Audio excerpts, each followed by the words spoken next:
And we are going. Well, brother, um, welcome to Third Eye Wellness. And as always, I will attach all your info um, in the description section below the video and whatnot. So it's so funny because um, we could literally go off for quite a long time about anything, but the Anything.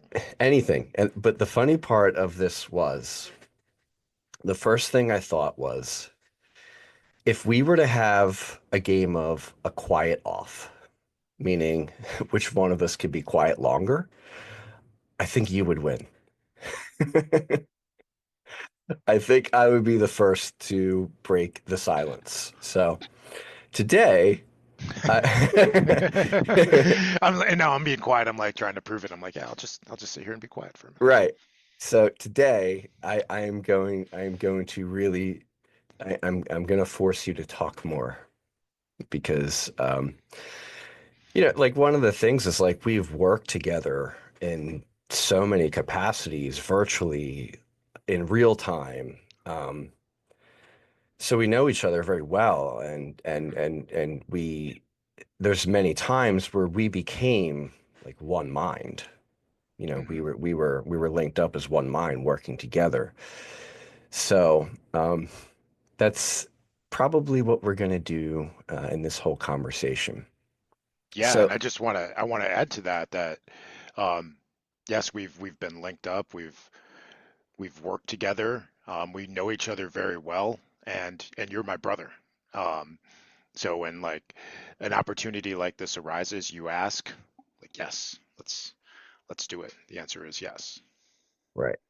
So, basically, what we're gonna just discuss today is facets of wellness, and um, one of the things that what I would kind of just like to hear your take on is your one of your most recent uh, educational quests, which was uh, becoming Paul Chek certified, Mm, yeah. right?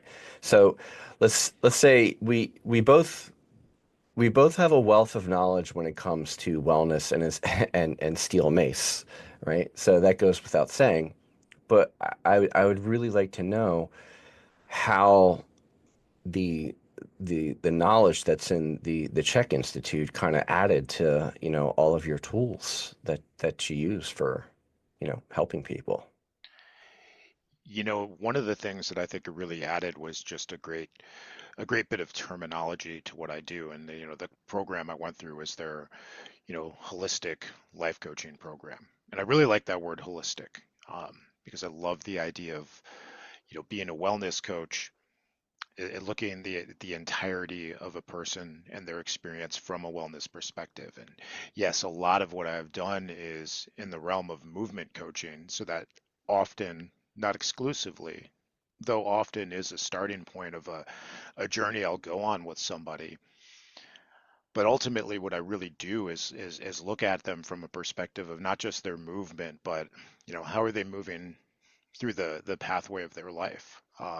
Is their pathway rocky because of something that's happening, inside of them that's not necessarily physical?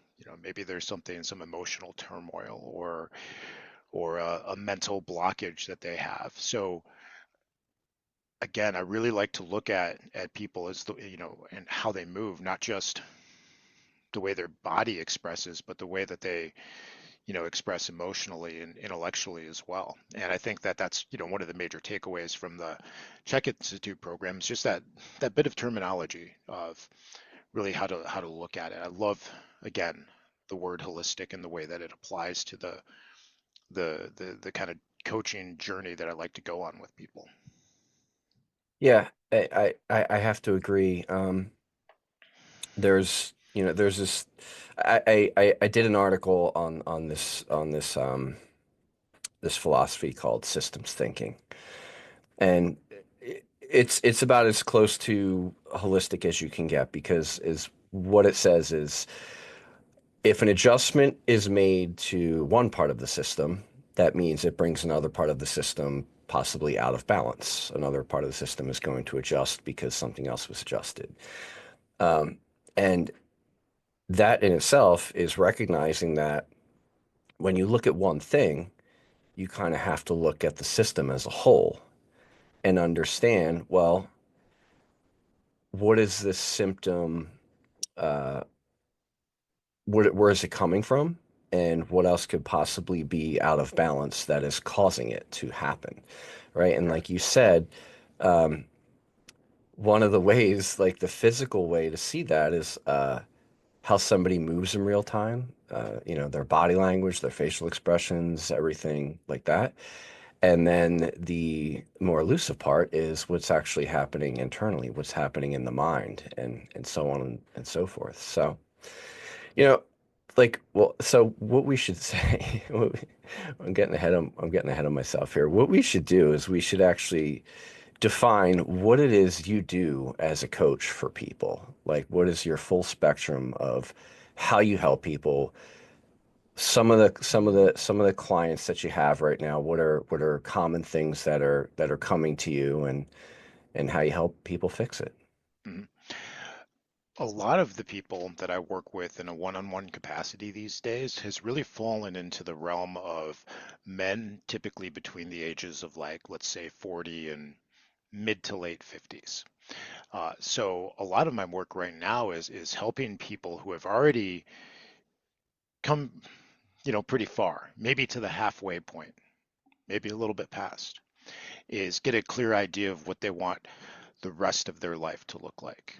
Hmm. And oftentimes they're looking to feel a sense of youth. Well, I work with a few people that are highly successful that have been very driven by career-based factors for a lot of their life, and then they get to a point, it's like suddenly life affords them an opportunity to take a breath. Maybe their kids have gotten to a point where they, leave for a couple of hours and the silence descends upon them and they're like, oh, and they can't handle the silence. Because within the silence comes up the voices and some awareness, like maybe they look at themselves in the mirror and go, oh man, I'm not satisfied with what I see now. But I really haven't had the time to look. um, so I help people who are having experiences like that start to really define where they want to go with the rest of their life, to really establish a vision for themselves in their future. Because we when we're young, we think a lot about what we're going to be. And then we become that, and then it's like we just are that. But at my age, if we're similar age, like I'm still thinking about what do I want to be when I grow up? It's so fucking true, though. Yeah. It really is. I like, yeah, we're both 46, and I don't feel 46. My mentality is not really that of a 46-year-old either. I don't feel um I don't feel the way that other men do at my age. But I think a lot of that has to do with, you know, we've both kind of been in alignment with like what's characterized in magic and alchemy as like your true will, doing the thing that you were like really doing the things that you were meant to do in some capacity. And I what the characteristic of that is like when you're doing, you know, when you're doing what you love, time flies. And that's been a characteristic of when we've spent time together. Like it's just, where does time go? And uh and when you're doing something that is miserable, it just seems like it's dragging on and on and on, right? So I think since since both of us have spent um a lot of periods of time in that flow of, doing what you love and doing what you're meant for, as time has sped up, which is kind of like aged us slower in a way, you know? But I guess what would be like something that you would suggest to someone right off the bat to kind of bring them more in alignment with who they really are and uh kind of push the the false voices out, like the inner critic and stuff like that. What would be Yeah, like your first do this? yeah. One of the first things that I always have people do when I, embark on that coaching journey with them is craft a vision for themselves. I have them go through a writing exercise. It's a hot pen technique, which basically means you set a timer and you start writing and you keep writing until the timer is done. It begins with usually a prompt of it is a date. So today is March 16th, 2025. I might tell someone to say it is July 16th, 2025, dot, dot, dot, and there you go. So we're Mhm. starting to look out like 6 months into the future. I guess that's only a few, 4 months, but so maybe I would tell them September to correct myself. But what I want them to get is just into a sense of flow of imagining what you want 6 months from now, because what you want 6 months from now can actually reveal a lot about your present state. It can help you, define what it is that you're doing that is going to take you towards that vision that you're crafting for yourself, and what you're doing that is distracting or pulling you in opposite another direction. And the cool thing about doing it this way is that, we're not carving it in blood or writing it in stone. We're really just giving ourselves a draft. We can start moving in a direction. After a little time, we start to say, okay, are the things I'm doing supporting me going in that direction? And then that indicates, one of two problems. Either that's not the direction we're supposed to be going in, or I need to make some changes to get on course. If, you find that that's not the direction you're supposed to be going in, it's cool. It's easy. Do it again. You've eliminated possibilities. So now we start to look at where you should be going. So, this really initiates a process, but that's absolutely the first thing I usually have people do is start to look at where you want to be.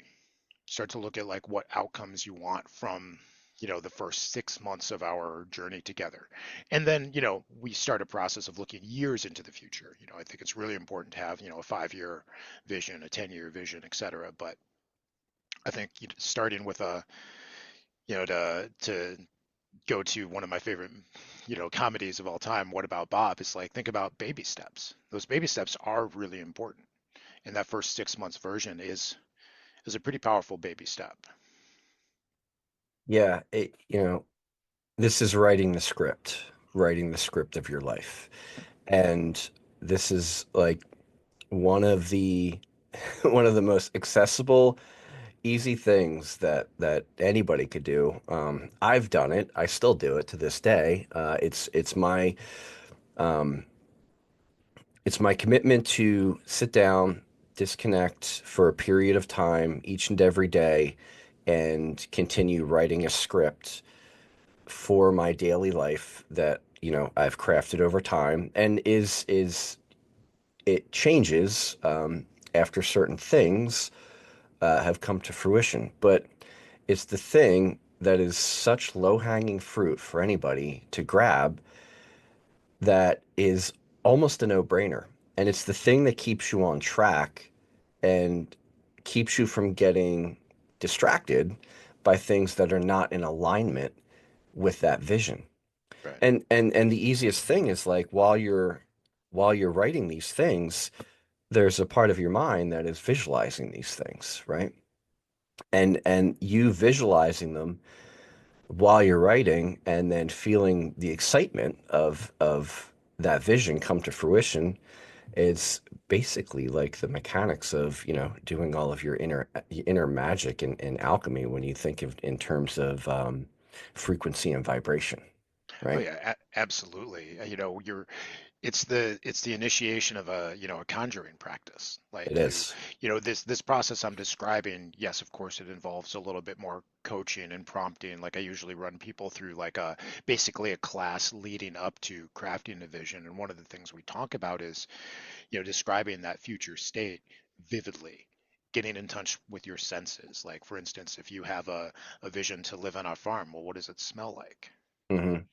Like what does it look like? What does it feel like when walk out into the field? Like what does the ground feel like under your feet? Hmm. So start to get in touch with those sensory experiences, because the more that you can really see it, smell it, taste it, feel it, then you start to really like bring that into real life. Right. Right. Or And it's already in real life, it just brings you closer to it. You start moving in that direction. well, yeah, it's so I look at it like like your mind is convincing the the sensory part of your body that you're living in that reality. And all that you're doing is essentially um, bringing it, you're manifesting it out of a place where it already exists. Yeah. It's not that it doesn't exist, it's that you have to convince your body in every way, shape, and form through the use of your mind that you're actually living in that reality.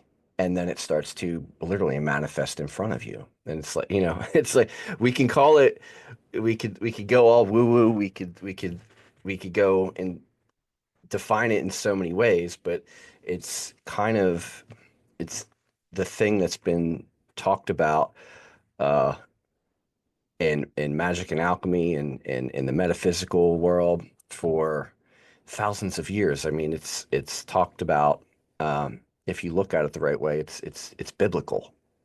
Like, the Yeah. same things are spoken in the Bible, and it's really just saying this is how you perform magic with yourself, and this is how you become more of yourself and really get in alignment with who you truly are, which is everything. And Totally. you Totally. you are you are from everything, therefore you can be anything. And it is only limited to what your beliefs are about Yeah. who you are and how you operate in the world. So I would say let's talk about how, because you're so good at navigating this mental space with people as if it's physical. Like, you're so good at understanding that the map is not necessarily the territory, but you're so good at putting people inside of that mental map and seeing their immediate surroundings, which are their beliefs, as if they're physical, and then like walking up to them and kind of like adjusting them, dismantling them, whatever it is. So, what are kind of like, what's your protocol for somebody's mental map of beliefs and kind of like helping them shift and adjust as necessary? Mm, mm. What a good question. You know, I see this from a couple of different angles. One of the ways to really move someone forward is to, get them in touch at that place where the practical and the magical like coexist. Because of course, when we're moving forward from the visioning process, there are practical steps. The practical steps could be to communicate your vision to someone that you're close to. So you're sharing it, you're putting it more out into the world. And then the magical aspect comes when they're like, oh, well, I know someone who has this thing that you need or has this ability that can help you. And you start to see just from that practical step of sharing some really like things that seem magical or coincidental, like start happening for you. So getting someone, socialized to the belief that when you take some practical steps, some really, powerful magical things can happen is absolutely part of the protocol. So, you can call it woo if you want, but, I like to operate in that place where the woo and the practical are, coexist, very well together. Um, some of the practical steps involve, a bit of writing. I have some very, thought identity statement provoking questions that I'll ask of someone when we start working together, and you really start to get a picture, a map of what their identity looks like based on the statements that they have and that they say about themselves, some of which are not conscious until you're prompted to ask them. Like a lot of people aren't aware of that, inner dialogue or narration that's happening inside of you, 24/7. Um, when I was younger, I really used to like noir detective stories that have like that that voiceover of like I was sitting in my office and in walks this person and then something happens, or like I know it's hotly contested, but I used to love Harrison Ford's narration of Blade Runner. That and they took that out in Hmm. some of the director cuts, but I actually really liked those because that to me is like that's like some of that inner dialogue that's happening. And when you start to become aware of it more and put some of it on paper, now you start to really see like a little bit of a map. What are a Hmm. map towards the beliefs that you have about yourself that you haven't articulated before? And then once you see them, you start to become more clear on them. You start to see the things that work really well for you and the things that are working against you. And the process of unlearning or unraveling some of those beliefs and habits begins, with varying degrees of challenge, of course. Yeah, yeah. And it's once you start just the act of you putting the pen in your hand and putting the pen to the paper and you having to think about your beliefs and the mental part of that before you even write, there's this there's there's a check before am I even going to write this? Like, is this even true? Like, how have I come to even believe this about myself? Where does that come from? Is this mine? Was I just taught to believe this, or do I truly believe this about myself? And it's that and that it's that that's the catalyst for change. Because I find that once you mentally decide, here's what I'm going to write down on the paper physically, it's like that's when you're actually crossing the bridge into, okay, this is what I'm choosing to, you know, believe at this moment in time, whether it be positive or negative, right? And um, just like you can have, and then after it's written, and then it's almost like, wow, before I crossed that bridge to actually write this down, I had to think about whether this was mine or whether it was like forced upon me within like, the bigger picture of who I'm supposed to Hmm. be in the Yeah. world or who Yeah. I choose to be in the world. And that, it's as men and as most of your clients being really accomplished men and having to live up to the all of the expectations with being an accomplished man, there's all these things that come with that like you're supposed to be stoic all the time and you're supposed to push away your emotions and just like buck up and like make it happen and get it done and all that stuff, which is great. That's the masculine aspect of like who you have to be. And then when things come up that are a little bit more sensitive with your feelings and whatnot, we're told don't don't go there, don't fall into that. And these are often the things that happen to be buried in the basement that affect all of your beliefs about who you are and who you have Yeah. to be in the world. And it's like, you know, that's one of the most difficult things to navigate as a man is just like, you know, being being given this set of rules of what it is to be an accomplished male in the world, and then going around the other side of that and saying, well, here's all the things, here's all my battle scars from it, and here's all the things that have happened, and here's like all my little traumas from being from from getting to this place, and wow, now I have to deal with this stuff because it's kind of like seeping out into other areas of my life. So, what's like what's a common thing like in what I just, kind of touched on? What's a common thing that you hear from men that you deal with that have had to be, the stoic leader and not feel any sort of weakness or anything like that? What's the most common thing that that you see them dealing with when having to like approach like the more feminine aspects of themselves and to balance Mm, themselves out? yeah. Or I think feelings, dealing with yeah, feelings, yeah, yeah. Um, I think one of the common things I run into is that a lot of men don't even know how to identify the feelings. Hmm. Like they're just like, they'll start with like, I just feel bad.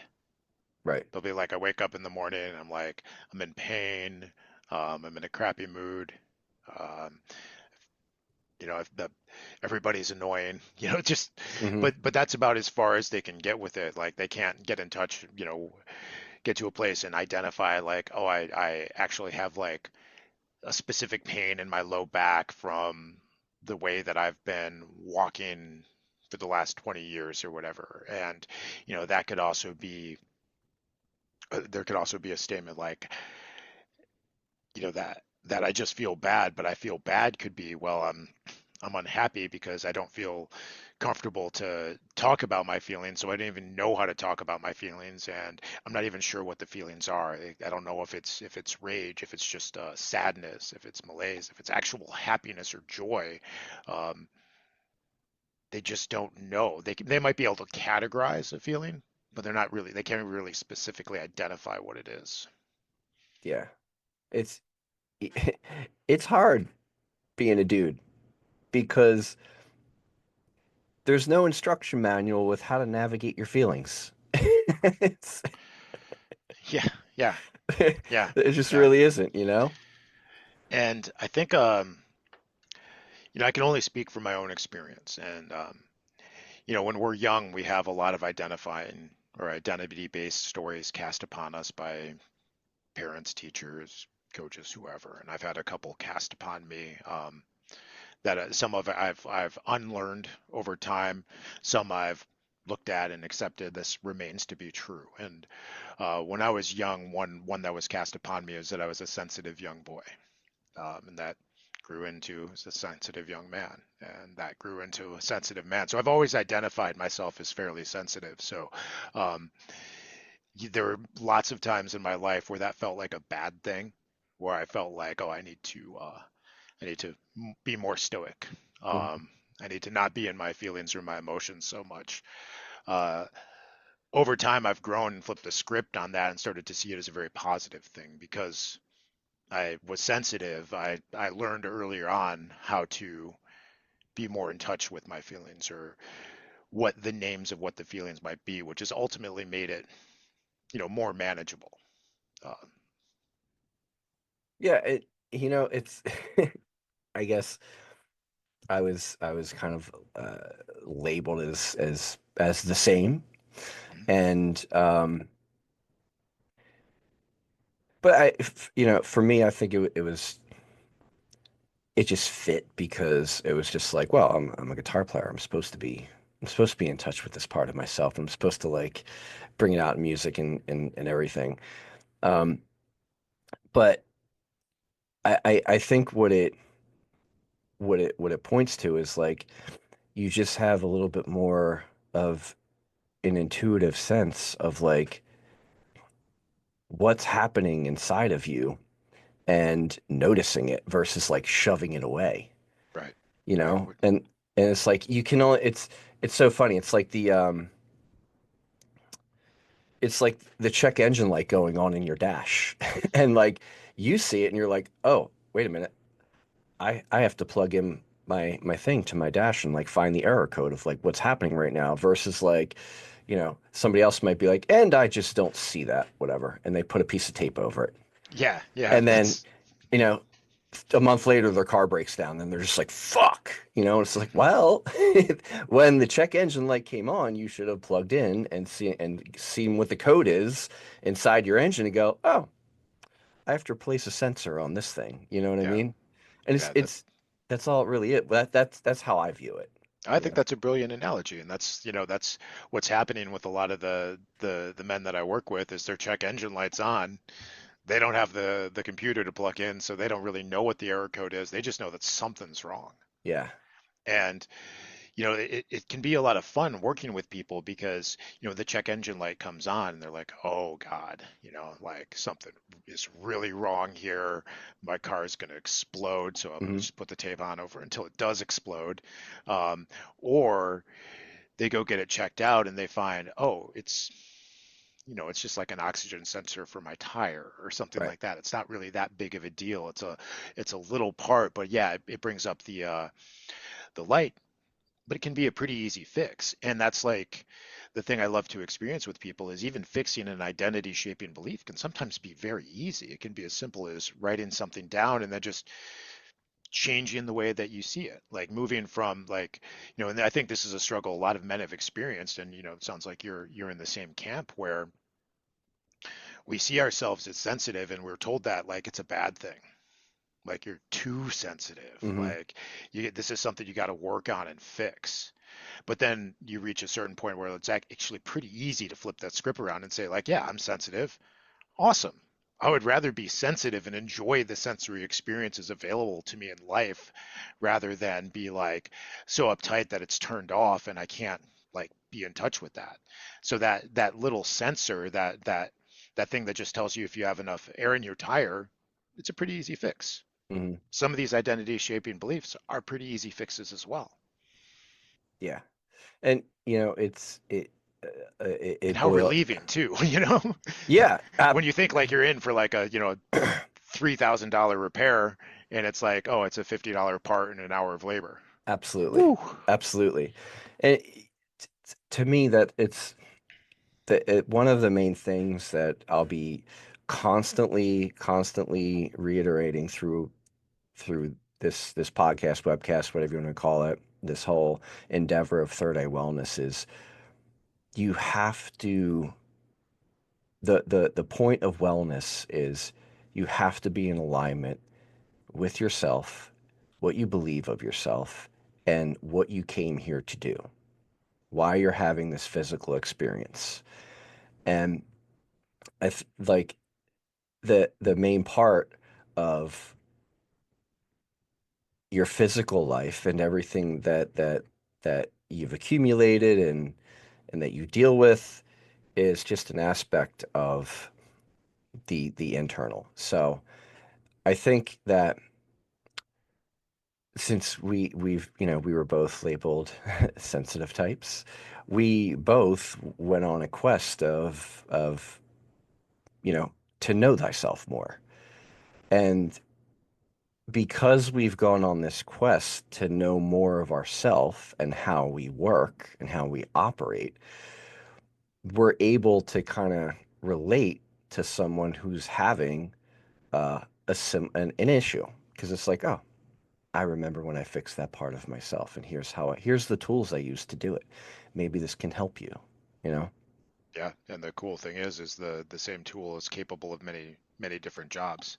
That's why, yes, of course, there's a wide array of tools available. I've got many in my garage, but when you have to saw something, that's you go to a saw. There might be a variation of it, but it's you know that's how you cut wood.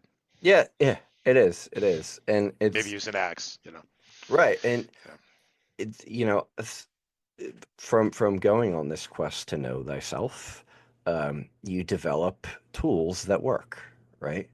And you can see, uh, time after time when you prescribe the tool and you see it work for somebody else, it's like, oh, all right, awesome, this is the way, you know. Hmm. But um, it all came from that initial thing of like, well, I need to find out about myself to help somebody else, you know.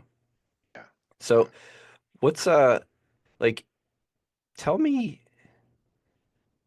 like, we don't talk every day, we don't talk every week, but we correspond here and there, because we're both involved in. We both have. I say that, you have a full plate, but like we're people that have like two full plates, right?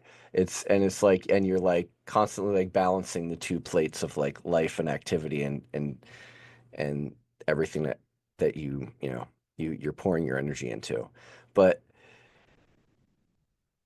what is on those two plates for you right now? So, I mean, you teach yoga, you teach you're involved in jujitsu, steel mace, mindset programming for everybody to help, what is your full skill set that you offer to the world so that everybody can know, okay, I want to get in touch with Jeff because this is what I need help with. Yeah, yeah. Okay. So I'll try to rattle this off, and I look at things in the professional sector and the private sector, but I like to see where they interact, and I think that the peop there are things that I want the people who are going to work with me. I know I do a bit of men's work. I don't work exclusively with men. That's just been the direction things have gone more recently. But a lot of the men I work with are also fathers. So I like them to know a little bit about what my life with my daughter is like, and the way I interact with her, and the way I encourage her physicality, the way I encourage her in movement. I encourage strength and bravery, in addition to some of the softer skills as well. But I like men to know about that part of me. Also like them to know about, my competition experience in jujitsu, because I think that, at 46, that competitive drive is dead in a lot of people. Um, but it's something that can be woken up. And it doesn't have to be in that realm. There are plenty of other places it can be, but that's a big part of my life, and I like people to be aware and see some of that as well. So those are, a couple of the things that I do for myself in my spare time, that are just really just for me. There was a time last year where I was coaching some jujitsu for a little while, but I'm back to just focusing on being a student and a competitor right now. Because there's things that you do in preparation for competition as well that influence your life, and it's all about, we've skirted around this topic of alignment of action and vision. If I have a vision of traveling to, engage in a competition, then in the weeks leading up to that, there are certain behaviors I'm going to adhere to and certain behaviors I'm going to abstain from because they don't necessarily support where I want to get to. And those behaviors could be as simple as making good eating choices, could be influencing the way I train day to day, how late I'm going to stay up, making sure that I'm going to get good recovery, how early I get up in the morning. The days that I train hard, the days that I allow for active recovery. It's just one of those things that has a powerful influence over the behavior, and it's easy to see where things are alignment and things are not. So it really provides like a great example in my work, even though I don't necessarily say to everyone, hey, you need to go do jujitsu. I think everyone should, but that's, neither here nor there. Um, when it comes to professionally, very specifically what I do, um, a lot of the world knows me as a steel mace coach. That's where I got, not that I have a lot of notoriety or whatever, but whatever I have, a lot of it came specifically from that funnel. So movement is a big part of what I do. And it's very important for me to communicate to the people I work with that movement is a possibility, provided, of course, you've been blessed with the abilities to move, that we can have a lot of fun with movement at any age. I have so much fun with movement. I have so much joy out of the movement I engage into. Just this weekend on Friday evening, I had the most fun jujitsu class I've ever had. There were some things we were going over like just like way over my head. I'm just like, super not getting it, and then moments where I was getting it. But the whole thing was just super fun. The next morning, I had like one of the most fun yoga classes I'd ever had. It was more like a movement class with a little yoga sprinkled in, but it was just so much fun. And so I want people to understand and see how much, movement is important to us, not just because we want to maintain a level of fitness, but that it also can be a vehicle to experience a great amount of joy and connection. Largely our connection came from movement and our shared movement history. Now, of course, our connection has gone way deeper than that, but that provided an entry point. That's a very beautiful and powerful thing. Um, I had a moment yesterday where I watched one of my students just show someone else something with a steel mace who didn't know what it was because it was just in the room. And he picked it up, started showing some things, and I'm sitting there like, oh my God, this is making me so happy just watching it. And he did so good too. He like communicated the information so properly, and I wasn't even like really judging it. I was just so excited to see it. Um, so I love any opportunity to show what movement can really bring into and enhance and bring joy into our lives. And it doesn't have to be really hard, furious, taxing, demanding, and boring. Well, it can be. And Hmm. sometimes if you want to get the best like results in terms of like muscle growth and strength development, it will be, but it's not the only way. We can have a lot of fun with it too. It's not the only thing we can do with it, but it is a thing. Um, so when I work one-on-one with people, working with them on their movement. I'm also working with them on their nutrition, their hydration, their rest, their sense of emotional and spiritual well-being. So my one-on-one clients get all of that. And I have people I work with where we focus, movement is the thing. We get together for a movement appointment, but throughout that appointment, we're having a lot of very deep and meaningful discourse about other aspects of life. And sometimes when people leave, they acknowledge that, hey, I came in here for a workout, but that wasn't the most valuable thing we did today. Hmm. Um, and then, of course, I have people that it's more focused on our work will be a lot like what you and I are doing right now. There'll be a lot of conversation, a lot of thought and statement provoking questions, and a lot of listening as well. And then we might talk also about movement to make sure they're doing it, but they might be self-guided enough to get it on their own. So it really varies and, individual to individual, but it is that like very holistic picture.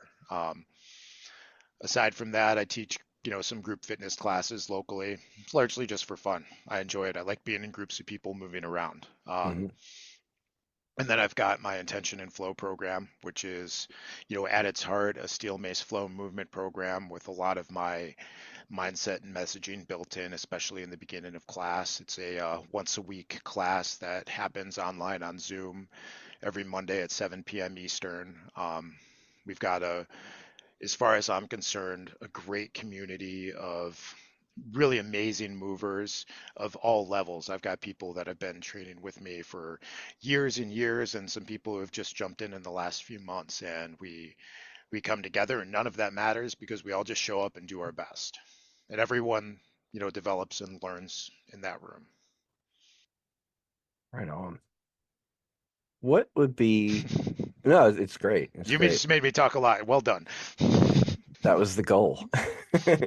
That is the goal, my friend, to get you to open up with like your knowledge and your skill set. Um, 'Cause like, I could be a little bit of a chuck it on. Like, even when you and I were working together, um, a lot of the times, it was like you're just listening to me like go through all of like the mental map of like possibilities like, oh, what if we do this, and that, well, that might not work, or we'll do this instead. And it's just like you were just there like, yeah, let's try it. Like Yeah, the sounding board for it. yeah. um And so this is a lot of what I do, and this is a lot of how my role in life manifests, whether it's with, people I'm working with, people I'm working with or people I'm just conversing with. Now that's not to say that I can't be a chatterbox, and Lord knows I love the opportunity to go off on a good tangent. But a lot of times in my interactions, it's part of my role is to dig things out of other people or help them dig it out of themselves, and then provide them the little pat they need to like put their foot on the gas and get to it. Yeah. That brings up a really important thing is like there's there's this common little like switch that's so it's so easy to see once you see it, but it's so invisible to most people, which is they believe they need permission to do something first. And like you being the sounding board is like you, it's you're the catalyst for permission. Like, yeah, you can do this. Yes, you can dare to think this about the possibilities of your life and who you envision yourself to be. Right? But it all comes down to this thing of like permission. Like, Mm, do I have permission to do this? And it's like this internal thing with ourselves of like, well, since I believe this thing, it says no. I don't have right. permission to do this. Yeah. And it's just that little like, no, we switched that off. Okay, we switched that off on the circuit board, and now you have permission to actually do this, you know? You are free to do this. You deserve to do this, because this is your experience, you know? Yeah, that dream that you've got, you're you're free to go chase it. Yeah. There's nothing holding you back other than, the programs, the heuristics, the rules and the laws, be they, defined or just, cultural or hand-me-downs. Those are the only things that really stop you. When I was a kid, I had a dream of being a great warrior, that someone, would honor me by presenting me with weapons. And it's like, and here I am, and this is one of the gifts one of my clients gave me for Christmas. Like, here I am in life, and this is Yeah. part of what happens. People present me with weapons. It's incredible. And at some point, I had to give myself permission to follow that dream. I tell the story often of how, I grew up near the woods and would travel through the woods every day looking for a stick to pick up and spin around and fight off hordes of imaginary ninjas with. And you know what, man, 40 years later, I'm still kind of doing it Hmm. because I gave myself permission to keep following that dream. Yeah. Yeah. And it's like, and you know, from everybody I know, you're the best coach at it. Like, if there's anybody Oh, thank you. that you really are. And I think that's part of the reason why um, we tended to work so well together was like you were more of a coach, which I was not. I was more of a teacher.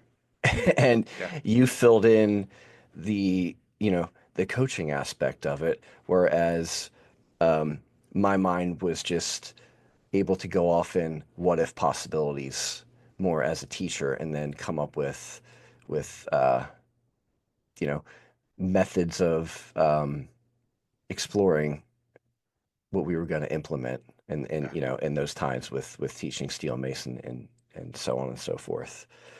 Well, thanks for saying that. I take that as a huge compliment coming from you, and I'll use this as a opportunity to, toot my own horn, so to speak. Is that, to me, my identity as a coach is huge. I'm a career coach.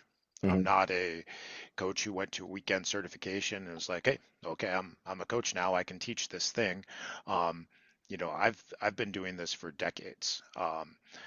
Every conventional job I've ever had, I have worked myself into some kind of leader position where I was developing the people that were, reporting to me.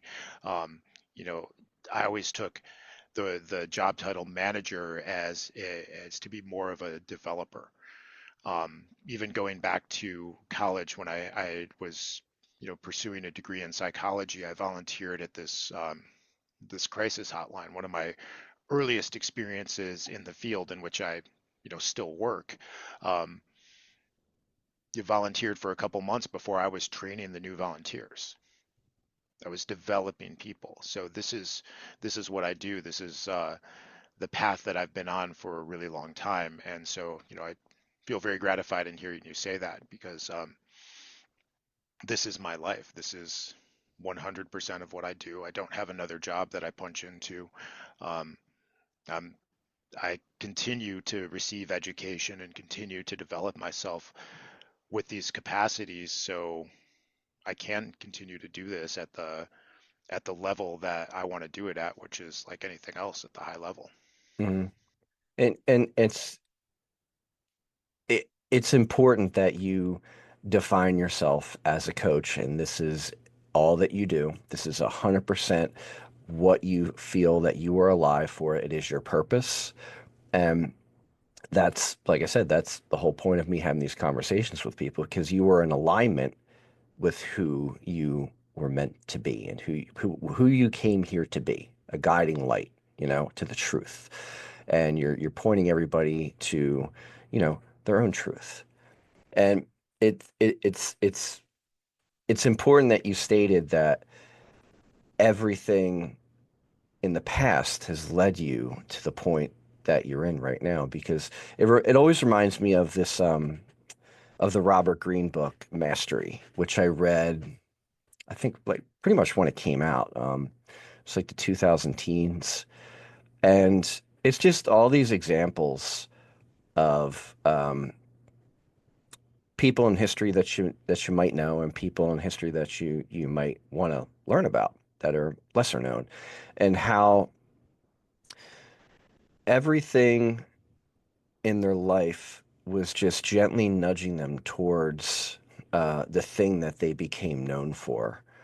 Um, and I can see that, with my own path as well, and just having a very mechanical perspective of things. Like uh, I sometimes I think that uh, in high school they should have put me in Votech to fix engines because I just naturally gravitate towards that mechanical perspective of just taking things apart um, and seeing how they work and then putting it back together and then seeing like, oh, well, this can be modified and this can be upgraded and so on and so forth. And that's pretty much what you're helping people do by being a coach, you know? And again, it goes back to this thing of like your coach can be the person that gives you permission to be who you truly are. And that's kind of the the the hallmark of like a quality coach. They're the person that's like systematically guiding you towards that purpose. Like here's who you are, and or here's who you want to be, here's who you deserve to be, and here's how we're going to help get you there. And I have a certain set of skills and tools that will that you'll integrate over time to become that vision or that vision that you see and that you want of yourself. It's beautiful, man. Absolutely, absolutely. It's a big part of my job is to help people advocate for themselves in all ways. Yeah. So let's do this. We're almost at an hour, right? And I try and keep these conversations to about an hour, right? Because you're going to be back, so we're going to Oh, talk more, right? excellent. Um, Already looking forward to it. yeah, man. What's what are three simple things that anybody could do to kind of level up with, their life experience and and get more in alignment, maybe? Hmm. Yeah. Three simple things. Write it down. One. The it is it could be a number of things. If anything that you're struggling with, an idea that you've got that you don't want to forget, a thought you have to, get in touch with someone you haven't talked in a while, whatever it is, when a spark happens, catch it and write it down. How many things like just go forgotten? Like I mean, I can think of so many times I think to reach out to someone and then a few days go by, it's like, oh yeah, I was gonna call them the other day. Mhm. But if I write it down, then I do. Yeah, So thing number one, write it down. right. Thing number two, drink a lot of water and eat well. Eat intelligently, eat intuitively. Um, it's it's not hard to look at a plate of food and make decisions around it. Follow your intuition. You don't have to eat it all at once. You can save some for later.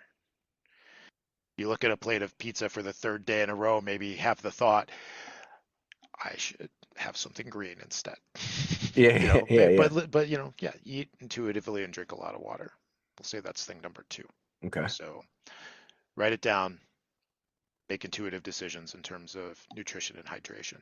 Hmm. Thing number three, of course, there's the caveat of, um, being able-bodied and healthy enough to do so, but move, move. We are designed to move. Technology is incredible. The computers that we're sitting at that bring us together for an experience like this, it's a marvel. It truly is. But move. Yeah. Get away from the technology. Get outside into nature. Take a walk. Lift some weights. Pick up something heavy. Put it down repetitively. Swing around a stick and call it an art form. Go do a martial art, a dance, whatever it is, but do something with your body because everything in our existence is a physical experience, Hmm. whether it's, emotional, physical experience, chemicals firing off in our brain, that's physical. Our experience obviously manifests in a number of different ways, but this idea that emotion can be moved around in your body or stored in your body, I think there's 100% true. Hmm. It's not going to solve your problems, but it's going to make them more manageable. So those are three things, right? So I Yes. said move, good nutrition. I'm gonna add, can I add a three and a half, or we'll Yes. call it four? Absolutely. Be grateful every day. Very important. Be grateful every day. Um, Yes. It's uh, it's so easy to forget. yes, yeah. In fact, I almost forgot it. That's why I had to throw it here at the end, because like everybody else, that's something that I can stand to work on more. Um, so much of growth, development, forward thinking, is about getting to a place in the future. Hmm. That's awesome. Yeah. It's also really important to look at where you're at right now and be grateful for it. Even if, the only things you have to be grateful for are a roof over your head, a car that works, whatever it is. Be grateful that you woke up another day and got to see a sunrise. Yeah. Grateful that you got to smell the, rain. That smell I love, like after the rain when like all the worms are coming up. Hmm. I don't know why I do, but I love it. No. Yeah. But like, be grateful. Hmm. It's it is that's another thing that is really low hanging fruit. And it's just a product of like we we as people always want more, Mhm. more, more, more. Yeah. I need more. And we have to remind ourselves daily. I mean, the first line of my script is never changes. It's really easy. It's uh and I got it from a famous channeler. And he basically says, uh, I am who I am, and that is enough. And that right there starts the entire thing Mm. because it reminds you that you came from everything. You have ultimate power to be anything because you are everything. And for you to think that you need to be more is funny because you actually are everything. And the thing that just reinforces that after that is, oh, now I'm just going to list the things I'm grateful for because those are the things that I have. And it's it's so simple to do, even if it's just a few things, because if you're just constantly reminding yourself of the things that you're grateful for and that's what you're focused on, well, then you're not entangling yourself mentally with the things that you uh, think that you are not, that you don't have, that you need to be more of, Right, right. you know? And it's it's almost just like there's nothing I should say this. There's nothing wrong with having a goal for yourself of the things that you would like to accomplish with this experience and the journey that you would like to have and the feelings and the emotions and the memories that you want to have while you're going through that journey. That's the whole point of this life thing, right? But having that simple little alchemical pouch of I'm having this temporary experience of being a drop of water separate from the ocean that is going to go around in a bottle and travel all around until I just get poured back into the ocean. So, what do I want to see? How do I want to see it? How do I want to experience it? And I have complete power to do that because I have access to everything, right? Love that. Yeah, it's again, low-hanging fruit for everybody. Write it down. I Yeah. do it. Me and Jeff do it. We write daily. Like I have seen this man. We've been, in coaching circles, um, listening to someone talk and figuring out and mentally planning what we're gonna do. Jeff's there with a fucking pen and a book, and he's probably has a stack of books someplace in that room that are just like past thoughts and past things and here's what I want to accomplish, here's how I'm going to do it. And he like I would you know your library of an accomplished life at when we're both gone is going to be bookshelves of writing that's gonna like it's gonna be greater than you know the secret library of who was the actor in Seven and how he wrote everything down in notebooks and like the police are in there and they're like Oh yeah. it's gonna take us like like years to get through all the things this man has written because it's just like there's a library of stuff in here Yep. that's gonna be the end of your life. It's gonna be a library of books that you've written for just how you were like navigating your life. Yeah. And it's funny that you mentioned that because I often think like, what's it going to be like when my daughter someday has all of that and looks through it because, much like the gentleman from Seven, I think it was Kevin Spacey who Kevin played Spacey. yeah, That's right. yeah. I always kind of had this funny thought, like it's going to take them years to get through those notebooks, and in those notebooks, there's going to be like some pretty nefarious planning and evil, but there's probably also like you know I would like some frozen yogurt today with some rainbow sprinkles and and that's what my daughter going through my collection of notebooks is going to be. There's going to be some like epiphanies that I've had, some life-changing journal stuff, but every once in a while she's going to find like a list of dad jokes, like Yeah. Yeah. and this is something that um I like people to know and see about me sometimes because I know I oftentimes in my the way I present can be very, very serious, and I think you know this, and some other people who are close to me know this. But I can also be pretty juvenile, and yeah, yeah. I like Yeah. I like people to see that side of me too from time to time. Yeah. No, we're both clowns in the right moments, and when we have to Absolutely. be, we take it we take it light. Yeah, You yeah, know. and I think that's I think it's important for people to do that. It's important to get in touch with our inner warrior, our inner stoic, our inner child. Hmm. Get in touch with your inner jackass a little bit here and there too. Yeah. Have some fun with it. It's okay to tell some dumb jokes. It's okay to indulge in boyhood behavior from time and time. It keeps us feeling young. Yeah. We're not broody all the time. No, but when we are really, really good at it. Because We're f if you're gonna brood, just go full force. Yeah, exactly.